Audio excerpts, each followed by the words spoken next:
అందరికీ నమస్కారం. కవిసింహ శ్రీ పోకూరి కాశీపతి గారి హరిశ్చంద్రోపాఖ్యానం. ఇది నిరోష్ట్యం, నిర్వచనం, శుద్ధాంధ్రం. ఈ కావ్యాన్ని కావ్య పఠనం చేస్తున్న వారు శ్రీ నూతలపాటి వెంకటరత్న శర్మ గారు. వారికి స్వాగతం.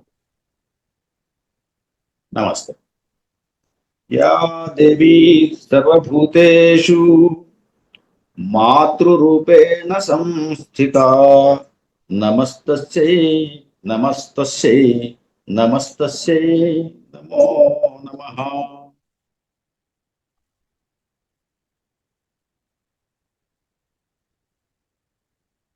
ఈరోజు ద్వితీయ ఆశ్వాసం ప్రారంభం. నిన్నటి రోజుకి వేటాడటానికి వెళ్ళాడు.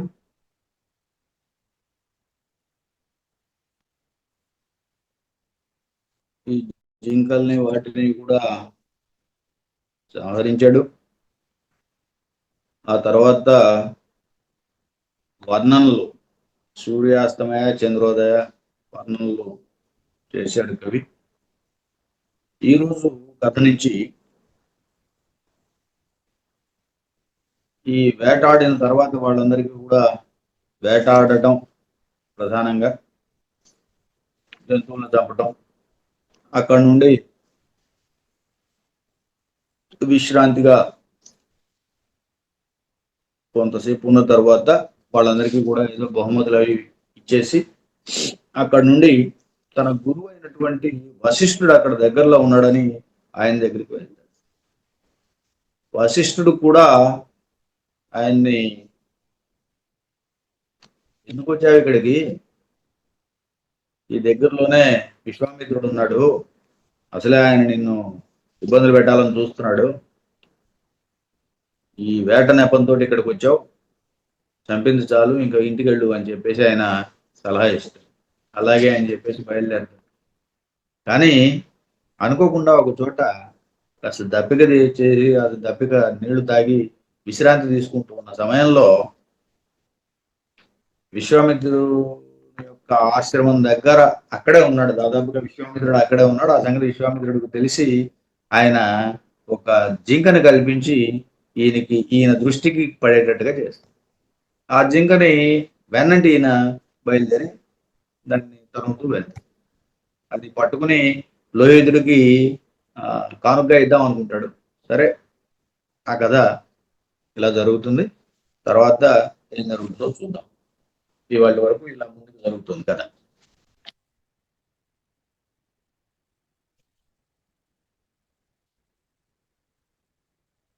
కానకేగి చిరుతల జింకలను గూల్తూ తగిన జోదులగిది తెలియగను నచ్చి చిరగదేనాం సరయ్యని చెంచుదణుల గెరుపులకు అలా కట్టిగా ఇట్టులనియే. అక్కడ కట్టిక అంటే రాజులకి దవ చూపించేటువంటి వాళ్ళు వేత్రహస్తులు అంటారు జనరల్ గా. ఇది వేత్రహస్తుడు కట్టిక. ఈయనకి చెప్పాడు. ఏం చెప్పాడు?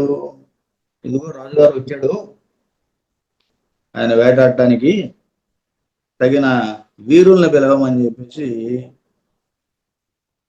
ఎవరికి కబురు పంపించాడంటే చెంచుదణులకు ఎరుకలకును. చెంచులు ఎరుకలు అక్కడ ఉండే జాతులు, ఆ జాతుల వాళ్ళకి కబురు పెట్టాడు. చిరుతల నెలుంగులను పూలి చేయను రాయడి రోజు కానది సనుదేరినాడు తారెల్లరిని గోరినాడు గాన రెండు నా తోడగడు తొందరగనటని నన్ను. ఇలా కబురు పెట్టాడు. అయ్యా, రాజుగారు వచ్చాడు, మరి వెంటనే మిమ్మల్ని కోరినాడు, మీరంతా బయలుదేరి వచ్చినట్టయితే ఆయన వెంటనే బయలుదేరుతాడు వేటకి. వాళ్ళు కూడా తగు వేషాలతో వచ్చారు. చెడ్డీల నూని కాశలు గట్టి నీలి కుళ్ళాయిలాగిన అవదలను దాల్చి ఒక ఎట్టను గల అతగల గళ్ళదొడగి చిలుకలు నీటలు సింగిణులను కతులుచ్చులు దుడ్డుగర్రలు తాళ్ల కుక్కలను గొలుసులు తెరలను కలిగి ఉదించి చెంచులెరుకలు నేనాదులు ఏలిక కనుజో తలసగ చేసి ఎలుకలను కావుదంతు ఏకనీళ్ళు ఏనుగు గున్నల సింగాలనే దాగి కూతురని నీక తెలియనగునుగదయ్యని నగలు సంపసిల్లి పొయ్యనను రేడు. ఇలా ఈయన బయలుదేరినప్పుడు వాళ్ళు ఎలుకలు చెంచుదండులు అన్నాడు కదా, వాళ్ళంతా కూడా వచ్చారు. ఎలా వచ్చారంటే చెడ్డీలను కాసలు గట్టి నీలి కుళాయిలనుగా పోగి అవతలను దాల్చి తలకొక నీలి కుళాయి చుట్టారట, నల్లని తలగుడ్డ తలపాగా. చెడ్డీలు కాసులు కట్టి ఉన్నారు. అంటే అరలాగుల్లాగా కొంతమంది, చెడ్డీలు కొంతమంది పట్టుకుని వచ్చారు. ఒక ఎట్టను గల అతగల కాళ్ళ దొడగి చిలుకులు నీటలు సింగిణులను. వాళ్ళు కాళ్ళకి చెప్పులు ఇప్పుడు ఉన్నటువంటి పద్ధతిలోనే అప్పుడు కూడా అతకల కాళ్ళ దొడగి ఒక అట్ట, దానికి ఈ అతకలు అంటే చెప్పులు, అవి వేసుకుని వచ్చారు. అడవి కదా, ఏదో ముళ్ళు ముక్కలు ఏవో ఉంచుకుంటాయి కాబట్టి అవన్నీ వాటి గురించి. చిలుకలు, ఈటలు, సింగిణులు ఇవన్నీ ఆయుధాలు. కత్తులు, ఉచ్చులు, దుడ్డుగర్రలు, తాళ్ళు, కుక్కలు, గొలుసులు, ఇవన్నీ కూడా తెరలు, వలలు, ఇలాంటివన్నీ కూడా తీసుకుని బయలుదేరారు. ఆయుధాలు ఉన్నాయి, రకరకాల ఆయుధాలు ఉన్నాయి. అలాగే అటు పట్టుకోవడానికి రకరకాల వలలు, ఉచ్చులు ఇలాంటివి కూడా ఉన్నాయి. కుక్కలు, గొలుసులు కూడా ఉన్నాయి. వీళ్ళంతా ఇలా వచ్చి రాజుగారికి నమస్కారం చేశారు. ఆ తర్వాత వాళ్ళంతా కూడా ఎలుకలను, కారు దుంతలు, ఏకలేళ్లు, ఏనుగు గున్నలు, సింగాలనేని తాకి కూల్తారని, ఇదిగో ఇలాంటి గొప్ప గొప్ప జంతువులను కూడా వీళ్ళు సంహరించగలరు, చంపగలరు అని చెప్పేసి, నీకు తెలియనగును కదా నిన్న వాడు సంతసిల్లి, ఈ రకంగా వాళ్ళు చెప్పారు వచ్చిన వాళ్ళు. వీళ్ళంతా కూడా సమర్థులు, వీటిని చంపగలరు, వాటిని చంపగలరు. దాంతో రాజుగారు అక్కడ ఒక మంత్రి, భార్య, కొడుకు అందరూ సకుటుంబ సమేతంగా అన్నట్టు ఆయన బయలుదేరాడు. ఎట్లా బయలుదేరాడు చూడండి. జక్కుల రేని తేరునవు అరదాన దిట్టలో జక్కుల కట్టి తెచ్చిన గుర్రాలు కట్టి రథాన్ని తీసుకొచ్చారట. ఆ రథం ఎలాంటిదంటే జక్కుల రేని తేరునకు సాటి నువ్వు, జక్కుల రేడు కుబేరు, ఆయన రథం అంటే పుష్పకం. ఆ పుష్పక విమానాన్ని రావణుడు తీసుకున్నాడు. కుబేరుడు యొక్క వాహనం అది. ఆ పుష్పక విమానంతో సమానమైనటువంటి ఒక రథాన్ని తీసుకొచ్చారు. దానికి గుర్రాలను కట్టి దాంట్లో ఆలి, లోహితుడు, నిలోగి అంటే మంత్రి, ఆలి అంటే భార్య, లోహితుడు అంటే కొడుకు, వీళ్ళందరూ కూడా చక్కగా దానిలో ఎక్కి అక్కడికి వెళ్ళారు. ఎక్కడికి? వేటకు బయలుదేరారు. రారాజు సరగదని చని రారాజు దశగల గటురహినే రనిదవు రాణికి ఋషి గణగినదవు రాణి నెరికొండ అని అక్కడికి వచ్చాను. ఇక్కడ ఉత్తర దిక్కుగా వెళ్ళారు. ఆ కొండ ప్రాంతం అంతా కూడా రాణికి తెలియదని, ఆ కొండ ఇంతకు ముందు ఋషికి అణిగిన కొండ అని, భవిష్యత్తు వింధ్య పర్వతం అయి ఉండాలి.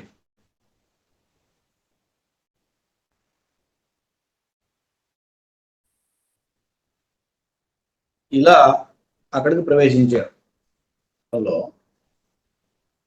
రకరకాల చెట్లు ఉన్నాయని అనేక చెట్లని ఇక్కడ చెప్పాడు. కొన్ని పేర్లు తెలియక కూడా ఉండొచ్చు, చూద్దాం. అంగూరు, అనటి, రాగి, అందుగు, చిందుగు, జాతి, ఇరికి, టేకు, రాల, జాల, రేల, చింత, కండురు, నీత, చిరిజాన, నెరిజాన, ఉసిరిక, నారింజ, తాండ్ర, గన్నేరు, కంగేలి, పున్నగి, చెన్నగి, కోడేరు, అనాస, నేరేడు, తాడు, వేదగి, అత్తి, తక్కి, వేగు, నల్లేగు, పొడిసె, ఆలటి, కలిగొట్టు చెట్టులు, ఒండులేదనుగాక ఇన్ని రకాల చెట్లు చెప్పాడు ఆయన. ఇన్ని రకాల చెట్లు ఉన్నాయట ఆ అడవిలో. ఒక్కొక్కటి తాకగలసి వేదాక ఎండను గలుగుగాక ఎందునను శోకం ఆరయ సందులేక కొండ గనరాక చెట్లచే నిండే చోక. అది ఎలా ఉంది అంటే ఈ చెట్లన్నిటితోటి ఆ కొండ కూడా సరిగ్గా కనిపించట్లేదు, అన్ని చెట్లే కనిపిస్తున్నాయట. ఎక్కడ కూడా ఎండ చొరటం లేదట, లోపలికి ఎండ పడే పరిస్థితి లేదు, అన్ని చెట్లు అలా కమ్మి ఉన్నాయి. కాక ఎందునను శోక ఆరయ సంతులేక అన్నాడు. అందుకే కొండ కనరాక అన్నాడు, చెట్ల చేయండి అంటే జోక. ఈ రకంగా ఇన్ని చెట్లు ఉన్నాయట. వాటికి తలరు తలిరు రేకుల కాయల నరలు అలరు తీగియల నెసింగడు కానయందు నెల ఈనినట్లుండే నేల ఈనినట్లుండే రెక్కలనే గురు జాతి 4 అడుగుల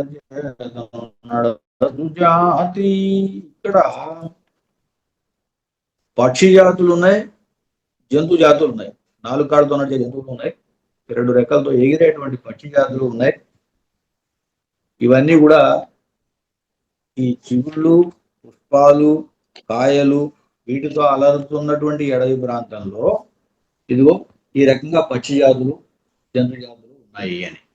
అటు జాతులలో వచ్చే అంత అచ్చికల తెరల జననిచ్చి ఈటెలను గుచ్చి కొట్టగా వచ్చి అన్ని నువ్వులే చచ్చి చెలగ నెతురుల చితలులైచి.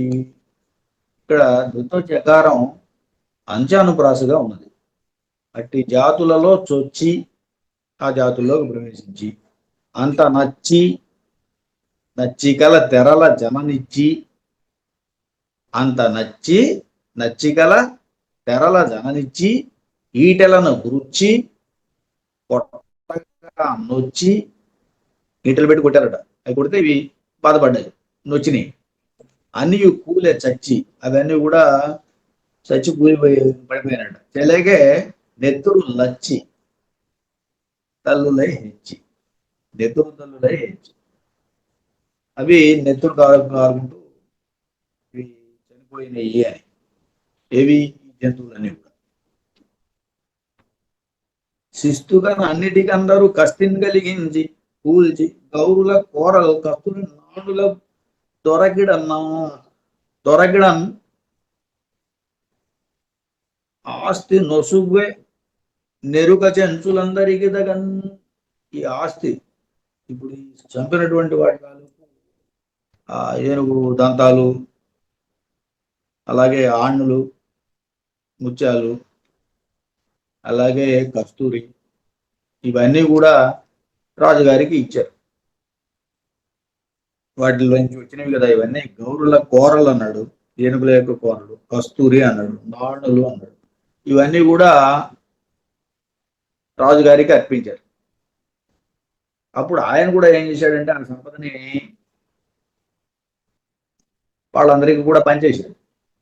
కొసగని స్థితి జ్యోతి దొరగరడిట అటకు అరిగి చూడ కోరి తిననా.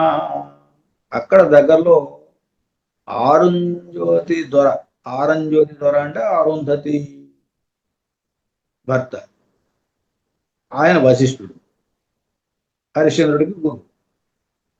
కాబట్టి ఈ ఆయన ఉన్నాడు ఇక్కడ, వశిష్ఠుడు ఉన్నారు. అటకు అరిగి చూడగోరితున్నా, అక్కడికి వెళ్ళి చూద్దాం అనుకుంటున్నాను. సత్యకీర్తి ఆలకించి సరే ఏటన్నా. ఈ మాట సత్యకీర్తికి చెప్పాడు. సత్యకీర్తి కూడా సరే అన్నాడు. అక్కడి నుంచి ముందుకు జరిగారు. ఎక్కడికి? గురువు గారి ఆశ్రమం. తిలకించన్ జిగితోడం తొలగడు జేజేల పూటితో సరియకు చుంజలగు తెలి తీయనీటిన్ గలుగు కడలి జోటి లోతుగా నా దగ్గరలో ఒక పెద్ద ఏరు ఉన్నది, అది గంగతో సమానంగా ఉన్నది. అందులో దిగి వీళ్ళు స్నానం చేస్తారు. ఇదిగో కాంతితో ప్రకాశించే దేవతా సమూహంతో సరియగుచు తెల్లని తీయని నీటితో దేవనదితో సమానంగా ఒప్పు ఏటి పొలం సూచను అని. తొలగడు జేజేల కూటితో సరియగుచున్ చలగు తెలి తీయనీటిని కలుగు కడలి చోటి లోతుగా తన ఏటికి. అక్కడ ఒక ఏరు ఉన్నది, ఆ ఏరు చాలుగని ఆ ప్రవాహాన్ని చూసి కసటులడచన్ జాలుగా, కసటులడచన్ పాపాలను తొలగిస్తుంది ఆయన, అడచంజాలుగా అంత సామర్థ్యం కలిగిన అని. కురుంకులుడు దునిక జాలుగా గ్రోలం, అక్కడ స్నానాలు ఆడదాం అంటున్నాడు. కురుంకులుడు దునిక జాలుగా గ్రోలం, జాలుగా అటనిట నులుసిడ జాలుగా అని సిరి దొరడుగు జాలున కెరగని. ఇందులో జాలు అనే పదం కనీసం ఒక 65 సార్లు వాడు. ఈ 65 సార్లకి రకరకాల అర్థాలే ఉన్నాయి.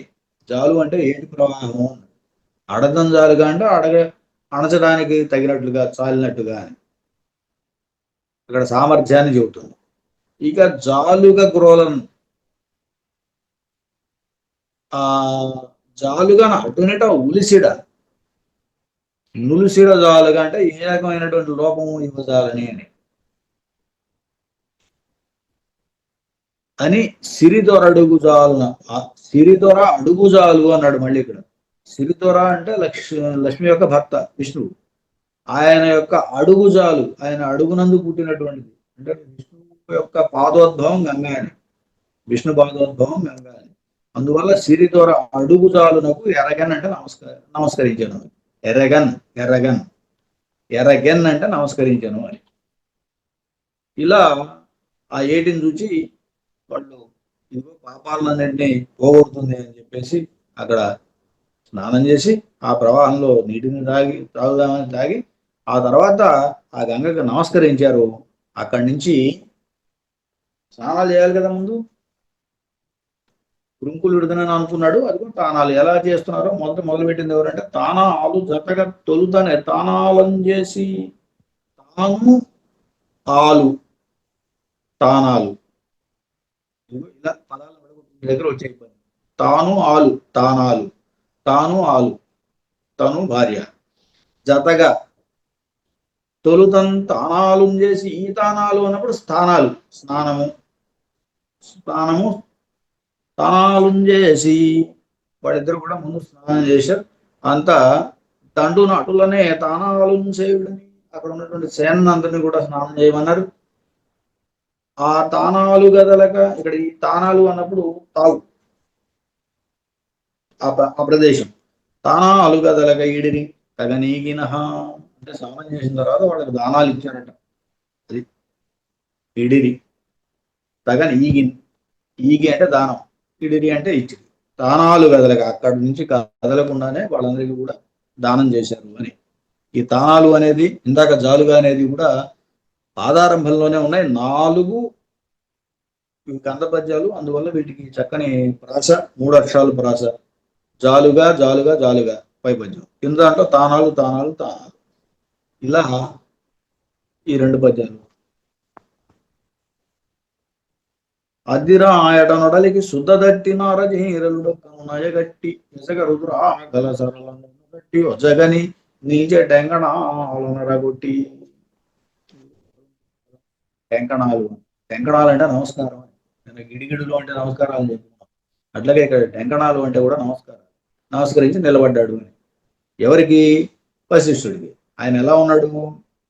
కొడలికి శుద్ధ తట్టి, ఆయన శరీరం అంతా కూడా విభూతి పూసుకున్నాడట. నారచీరలుడో కను నాయగట్టి, నారచీరలు కట్టుకుని ఉన్నాడు. అలాగే యశగా రుద్ర ఆకలసరుడు నట్టి, ఆయన రుద్రాక్షరులు అంటే రుద్రాక్షమాల, అది లెక్కిస్తున్నాడట, అంటే జపం చేసుకుంటున్నాడు. వజ్జగని, అటువంటి వజ్జను చూచి నిత్యన్ టెంకణాలోన రగొట్టి అక్కడ చక్కగా నమస్కరించి నిలబడ్డాడు.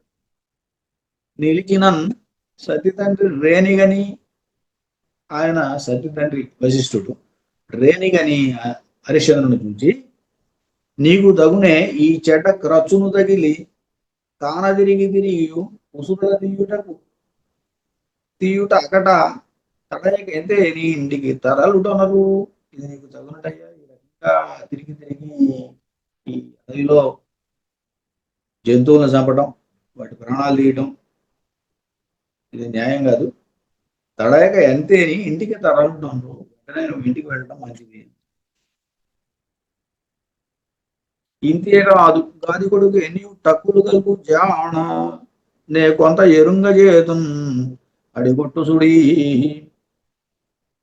అతడు అన్నడేని నీ అంతునుగా అంచగాదలచే అందున జల్లుగన్ ఇంటికే కూడా ఆ చెంతకు చేరినన్ కిటుకు సేయు కదయ్య అయ్యరాయుడా. ఆయన ఎలాంటి వాడంటే అంతేకాదు, గాది కొడుకున్నాడు ఇక్కడ. గాది కొడుకు అంటే విశ్వామిత్రుడు. ఎన్ని టక్కులు కలుగు జాన, ఎన్నో మోసాలు చేయగలిగినటువంటి వాడు, టక్కులు చేయగలిగినటువంటి వాడు, మాయలు చేయగలిగినటువంటి వాడు. నేను కొంత ఎరుంగా చేతును, నేను నీకు కొంత తెలియజేస్తాను. అతడు ఎన్నడేని నీ అంతును కాంచగాదలచే. అప్పుడు ఏమైనా సరే నీ అంతు చూడాలనుకుంటున్నాడు ఆయన. అందుచేత జల్లుగన్ ఇంటికే ఎగుడు, వెంటనే ఇంటికి వెళ్ళు. చెంతకు చేరి నన్ను కిటుకు సేయు కదయ్యా. ఒకవేళ నువ్వు ఆయన దగ్గరికి వెళితే ఈ అడవిలో ఆయన మోసం చేస్తాడు, మాయ చేస్తాడు. కిటుకు సేయు కదయ్య అయోధ్యరాయుడా. ఇలా నీకు ఇబ్బంది కలుగుతుంది. అందుచేత నువ్వు ఇక్కడి నుంచి తిన్నగా ఇంటికి వెళ్ళి ఈ కామయందున అరుసి ఎక్కడ ఉన్నా అడగాను అది అక్కడికి ఏకక ఇంటికి చక్కగనరు కూడా. ఈ అడవిలో ఎక్కడున్నాడో నాకైతే సరిగా తెలియదు, కానీ దునిదారి అక్కడికి ఏకక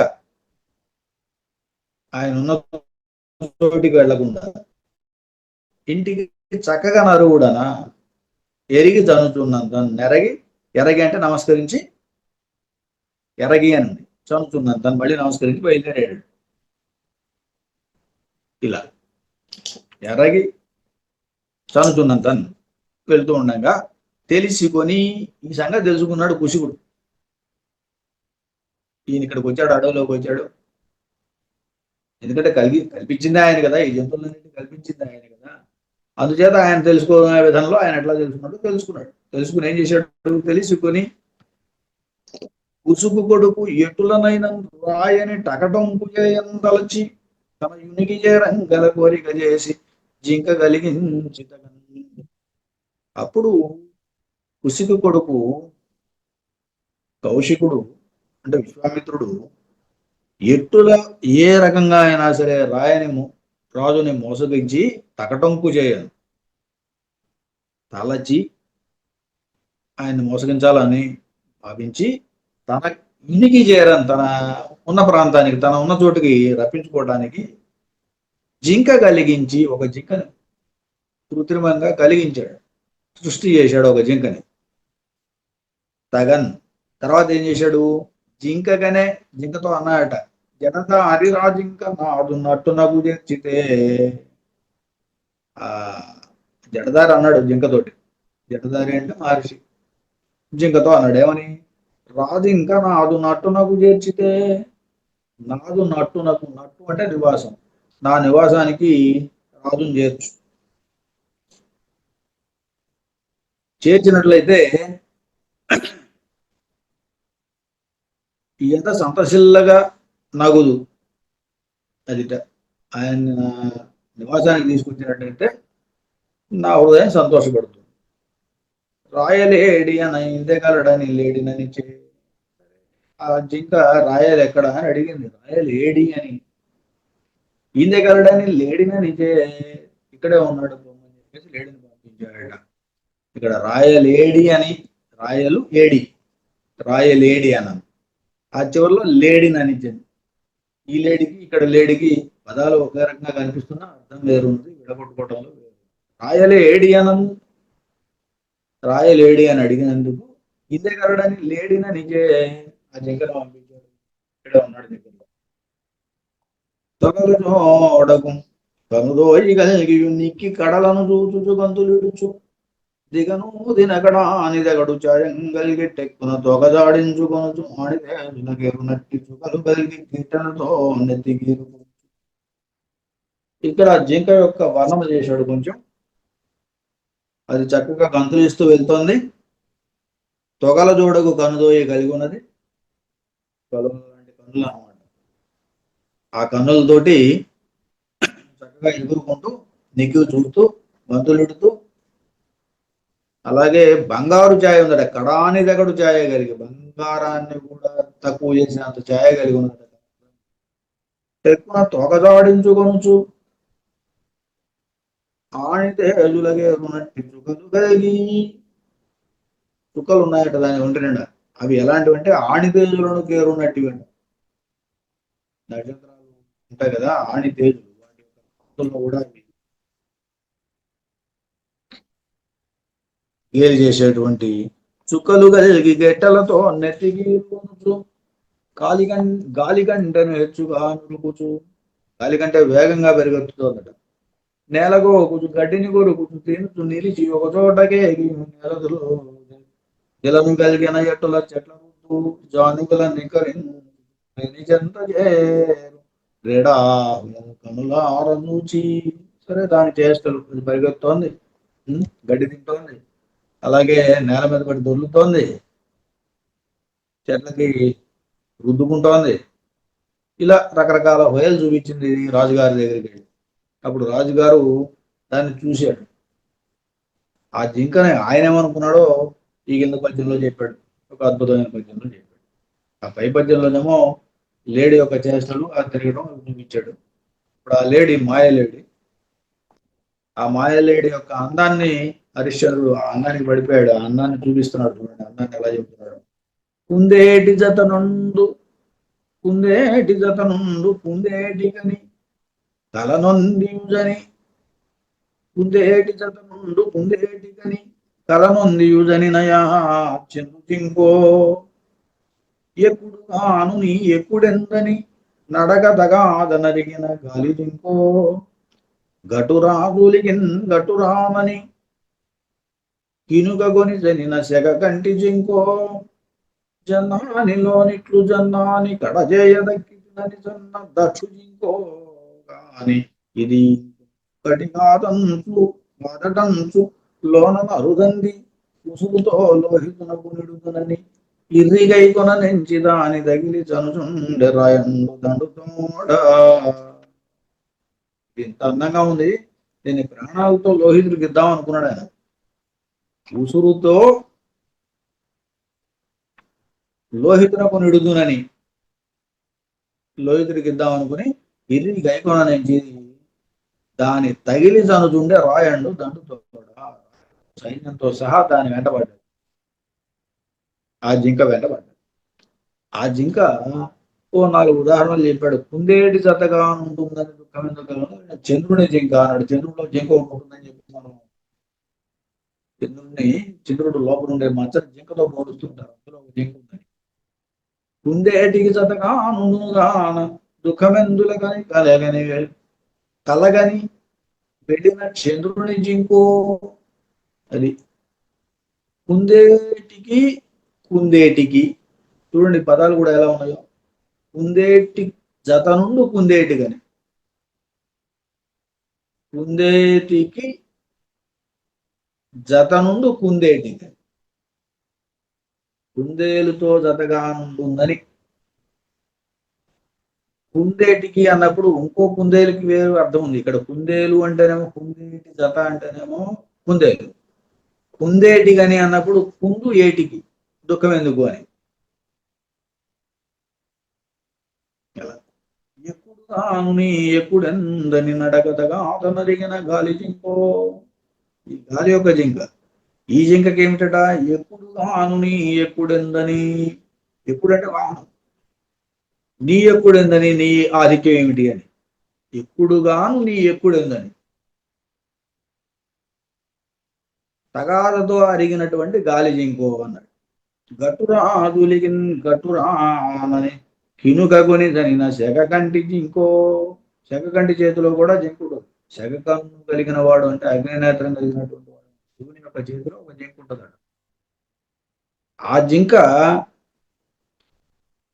గట్టురాజులిగిన్ గట్టురాని. గట్టురాజులి అంటే పార్వతి. గట్టు అంటే పర్వతము, హిమాలయం. గట్టురాయుడు అంటే హిమవంతుడు. ఆయన యొక్క చూలి కుమార్తె కాబట్టి పార్వతి. పార్వతికి కట్టురానని, కట్టుబడనని చెప్పేసి కోపంతో వెళ్ళినటువంటి శివుని యొక్క జింకేమో. జన్నానిలోనిట్లు జన్నాని గడజేయ. ఒక కట్టురాజులకి పార్వతి అని అర్థమైంది. రెండవది కట్టురానని, కట్టుబడనని అని అర్థం. జనానిలోనిట్లు జనాని గడజేయదక్కితి నన్న అని దక్షు జింకో దక్షుని యొక్క జింక దక్ష యజ్ఞంలో జనానిలోనిట్లు, జనం అంటే యజ్ఞం అని ఒక అర్థం. జనానిలో జనాని గడజేయ నిగడజేయ నిగడజేయ జన్నా నిగడజేయ వృద్ధి చేయడానికి అన్నది. దక్కి తినని చన్న దక్షుడింకో కానీ ఇది ఇంకా ఒకటి కాదట అందులో అనమంది. ఇంకా రకరకాలుగా చెప్పాడు ఈయన. ఒక 4 రకాల జింకలు ఆయన గుర్తొచ్చింది. ఒకటి చంద్రుడిలో ఉండే జింక, ఒకటి గాలి జింక, రెండవది శివుడి చేతిలో ఉండే జింక, మూడవది దక్షిణ యజ్ఞంలో ఉండే జింక. ఈ జింకలతో పోల్చాడు దాన్ని. పోల్చి ఇది ఇంకా ఎక్కడి కాదంటూ లోన అరుదంది ఉసురుతో, ఇది ఇంకా వేరేది కాదు అనుకుంటూ లోహితునకు విడుదనని, ఉసురుతో లోహితునకు విడుదనని, ప్రాణాలతో లోహితుడికి ఇద్దాం అనుకున్నాడు ఆయన. అలా దాని వెంట తగిలారు. ఆ రకంగా మొత్తం కూడా దాని వెంట పడ్డారు. ఇటులన్న ఆదు నేడు చనుచు ఇది అయిపోలేక అది దొరకటల్లా. ఎందుకంటే అది చాలా వేగంగా పరిగెత్తుతుంది కదా. గాలి జింక అన్నాడు ఉంది, దాన్ని కూడా పరిహరించేంత వేగం ఉందన్నాడు కదా. ఇసి కొట్టెదనంచు దాన్ని కొడదాం అనుకున్నాడు. ఒక్క చిలుక కనుకొని ఒక బాణాన్ని తీసుకున్నాడు. వేసిన తాకకుండి అది వేస్తే అది తాకలేదు, ఎందుకంటే అది పరిగెత్తుంది. ఈయన వేసిన బాణం ఇంకొక తప్పింది. ఆ చెట్టుల దూరి నేడి కృషి చేరగగా అనక రెండు దానికై ఆ చెట్టు లేగి అది లోపలికి దూరం ఎక్కడికో అది కనపడలేదు. దానికోసం ఈయన ఏం చేశాడు, అటు ఇటు లేగి అటు ఇటు తిరిగాడు. దొడ్డ దగయ్యి దాని వెనకాల అటు ఇటు తిరగడం వల్ల ఏమైందంటే కొంతసేపటికి దాహం వేసింది. సరే ఇంకొక కొంత నీటికై సరే ఆ తర్వాత మళ్ళీ ఎక్కడో నీళ్లు తగ్గడం అది దొరకలేదు ఇంతకి. చని ఋషిలు కెలకు కనుగొనే దునిదారి ఎంట్రికల కొలచలకు ననది గెలకు తొగలకు గన ఉక్కరై అంచలకు కలకున్ కొలకున్. ఇక్కడ కూడా కల కుల కొల ఇలాంటి పదాలతోటి మొత్తం అనుప్రాసలే ఉన్నాయి. చని ఆ రకంగా వెళ్ళి ఋషి ఇలు కెలకున ఆయన ఇంటి సమీపంలో ఆ దిక్కున కనుగొనే దునిదారి ఎంట్రికల కులచలకున్. ఎంట్రికల కులచలకున్ అంటే వాటి యొక్క సమూహం యొక్క కదలిక. చాలా ఎండ్రికాయలు ఉన్నాయట. ననతీగలకున్ తొగలకున్ గన కుక్కెర అంచలకును కలకున్ కొలకున్. అక్కడ పూల తీగలు ఉన్నాయి, తొగలు ఉన్నాయి, కలువలు, కుక్కెర అంచలు, కలకున్ కొలకున్. కుక్కర్లు ఉన్నాయి, కుక్కర్లు అంటే కొంగలు, అంచలు అంటే హంసలు. వాటికి కలకున్ కొలకున్, వాటికి నిలయమైనటువంటి ఒక కొలకును చూశాడంటే ఆయన అక్కడికి వెళ్ళిన తర్వాత ఒక కొలను దొరికింది, ఒక చెరువు దొరికింది. అందులో ఇవన్నీ ఉన్నాయి. ఇప్పుడు మనం చెప్పుకున్నటువంటి ఎండ్రికాయల గుంపు, అలాగే పూల తీగలు, ముఖ్యంగా తొగలు, నలగలువలు, అలాగే కుక్కెరలు, కొంగలు, అంచలు అంటే హంసలు. వీటికి కలకున్ కొలకున్, వాటికి స్థానమైనటువంటి సరస్సు ఒకదాన్ని చూశాడు ఈయన. దప్పి తిరుగుతున్నాడు కదా, అక్కడ ఒక సరస్సు కనిపించింది. కొలన ఆరసీను నీరులను ఆనుగ తన రాయల నాలుగయను చిన్న చేసి ఈయన వెతికి చూసిన ఆ నీళ్లను తాగటం కారణంగా ఆనుకతన, నీళ్లను ఆనుకతన తాగిన కారణంగా రాయల నాలుకయను చెన్నలర చేసి, ఆయన నాలుక చెన్నలర చేసి ఒప్పినట్లుగా జరిగింది. తెరజాదికలను తేటుల రొదలను రాయల జానుగులను చెన్నలర చేసే. అక్కడ ఉన్నటువంటి తేటుల జాలు, 9 గుంపు, వాటి యొక్క రొద ధ్వని జుమ్ అనేటువంటి రథ రాయల జానుగులను చెన్నలర చేసి ఆయన చెవులను ఊపేటట్టుగా చేసింది, ఇంపుగా చేసింది. అలతేజు ననల తీగల తేట కొనల రాయల తేరగన్నులు చెన్నలర చేసే. అక్కడ ఉండేటువంటి అనల తీగల తేట కొనలు పూలు, అనల తీగ, అనల తీగల ననల తీగల, నన అంటే పూలు, వాటి యొక్క తీగలు, పూల తీగలు, వాటికి ఉండేటువంటి చివర్లు అంటే పూలు, తేట కొనలు, వాటికి ఉండేటువంటి పూలు, ఆ తీగల చివర్లలో ఉండేటువంటి పూలు, ఇవి తేరగనుల చెన్న అలరు చేసి ఆయన యొక్క కనులకు ఆనందాన్ని కలగజేసినాయట. తొలుగా ఆలినడల నెండలుగా ఆసియడలు రాజలుగా చెన్న అలరు చేసే. ఆ ఎండల వల్ల తిరుగుతున్నటువంటి అలసిసొలసి ఉండటం శరీరానికి ఈ తొలుగాలి ఏదైతే చైత్రమాసపు గాలులు ఉన్నాయో మలయ మార్గం, అది చక్కగా వడలు నీ శరీరాన్ని చెన్నలర చేసిందట, హాయిగా ఉండేటట్టు చేసింది అనమాట. ఎంత నోచుకొని రే నీ ఎడద తొల్లి ఇంత సొగసెందుగా నన్నని సంతోషింది. ఏం భాగ్యం చేసుకున్నాము, ఇంత ఇదిని మేము ఇంతకుముందు ఎప్పుడు చూడలేదు కదా అనుకుంటూ తెలియదాయ తనుదా అనేదే జరిల్లి అతరిని రాణి తొడనరేడొత్తగిల్లి ఆనందంలో చక్కగా విశ్రాంతి తీసుకుంటూ రాణి తొడవై తలబెట్టి పడుకున్నాడు. అత్తరిని రాణి తొడనరేడొత్తగిల్లి చక్కగా పడుకున్నాడు విశ్రాంతిగా.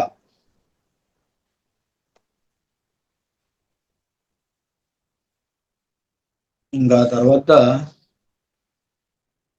రేపటి భాగంలో చూద్దాం. స్వస్తి. కవిసింహ శ్రీ పోకూరి కాశీపతి గారి హరిశ్చంద్రోపాఖ్యానం కావ్య పఠనం చేసిన శ్రీ నూతలపాటి వెంకటరత్న శర్మ గారికి ధన్యవాదాలు.